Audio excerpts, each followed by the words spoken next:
আজকের আপনাদেরকে জানাবো যে আপনার জন্মকুণ্ডলিতে যদি শুক্র গ্রহ খারাপ অবস্থায় থাকে তাহলে আপনি কি কি নেগেটিভ ইম্প্যাক্ট পেতে চলেছেন বা সেখান থেকে বেরিয়ে আসার রাস্তা কি কি কি নেগেটিভ ইম্প্যাক্ট বা কি কি লক্ষণ আপনি পাবেন।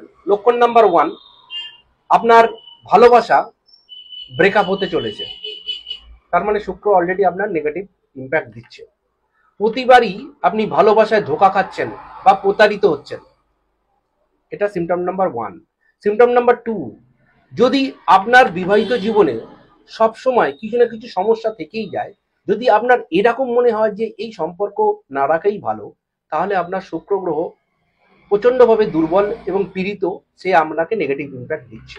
সিমটম নাম্বার 3, আপনি সব সময় দেখবেন আপনি আয় করছেন প্রচুর পরিমাণে, সঞ্চয় করার চেষ্টা করছেন কিন্তু পাচ্ছেন না, অর্থাৎ ব্যয় মাত্রা অতিরিক্ত বাড়ছে।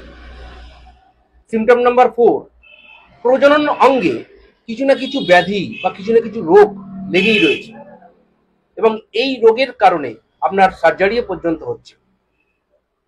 তাহলে এগুলো হচ্ছে সিমটম। এবার এই সিমটম থেকে আপনি বাঁচবেন কি করে?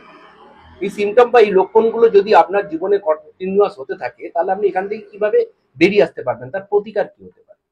খুব সিম্পল প্রতিকার। প্রতিকার তো অনেক ধরনের প্রতিকার হয়। আমি সাধারণত যেটাকে বিশ্বাস করি যে আপনার কর্ম, আপনার কর্মই আপনার ধর্ম। আপনি কর্মটাকে ঠিক করুন, অর্থাৎ প্রতিকার তো আপনারা করছেন কিন্তু কর্মকে ঠিক করুন।